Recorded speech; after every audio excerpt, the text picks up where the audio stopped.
അപ്പൊ തുടങ്ങാം. അല്ല, അത് ബ്രിട്ടീഷുകാരുടെ അവരുടെ ഒരു ഒഫീഷ്യലിനെ കൊന്ന കേസിലാണ് ശിക്ഷിക്കപ്പെട്ടത്. രാജ്യത്തിന്റെ സ്വാതന്ത്ര്യ സമരത്തിന് വേണ്ടിയിട്ടല്ല. ആൻഡമാൻ ജയിലിൽ കിടന്നാണെങ്കിൽ 32 വർഷം ആൻഡമാൻ ജയിലിൽ കിടന്ന് മരിച്ച അനുഭവിച്ച മനുഷ്യന്റെ പേരറിയോ? ആരാണ്? രാജ്പുരോഹിത് അല്ലേ? അല്ല, ഒന്ന് ആ പേര് കൂടി പഠിച്ചിട്ട് വേണം സവർക്കറെ ആരാധിക്കാനായിട്ട്. ഒരു സജഷൻ ഉണ്ട്.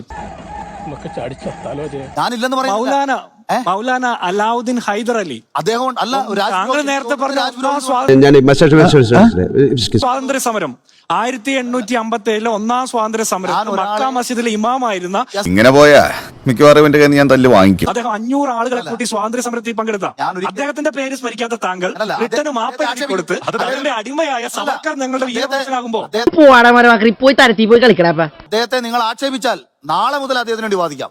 എവിടെയോ എന്തോ ഒരു തകരാറ്. നിങ്ങൾ ആക്ഷേപിക്കുന്നതൊക്കെ കേൾക്കണം. ആരെ? മൗലവിന്റെ പേര് പറ. അദ്ദേഹത്തെ നിങ്ങൾ ആക്ഷേപിക്കൂ.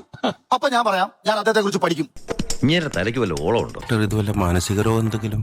അതും അങ്ങോട്ട് സ്ഥിരീകരിക്കാൻ പറ്റും. ഈ രാജ്യത്തിന്റെ ചരിത്രത്തിൽ പോരാടി മരിച്ച ഒരു മനുഷ്യനെ ഞങ്ങൾ ആക്ഷേപിക്കില്ല. ഷാജിയേട്ടാ, ഇവിടെ പക്ഷെ ബ്രിട്ടന് ഈ രാജ്യത്തെ ഒറ്റുകൊടുത്ത മാപ്പെഴുതി കൊടുത്ത സവർക്കറെ ആരാധിക്കാൻ സാധിക്കില്ല. ഉളുപ്പുണ്ടടാ ചക്കണക്ക്. ഇന്ത്യയിലെ ഏറ്റവും മികച്ച പ്രധാനമന്ത്രിയായി വിശേഷിക്കപ്പെട്ടിട്ടുള്ള ഇന്ദിരാഗാന്ധി എന്തിനായിരിക്കാം 70-ൽ സവർക്കറെ അംഗീകരിച്ചും ആദരിച്ചും കൊണ്ട് സ്റ്റാമ്പ് ഇറക്കിയത്? ദിനേശ്, എന്തോ നീ എന്താണ് പറയുന്നതെന്ന് നീ അറിയുന്നില്ല. ഞാൻ ചോദിക്കട്ടെ, ഇന്ദിരാഗാന്ധിയാണോ സ്റ്റാമ്പ് അടിക്കുന്നയാള്? ഇപ്പോൾ എന്തായി? പള്ളർത്തി കിട്ടിയപ്പോ മതിയായില്ലേ?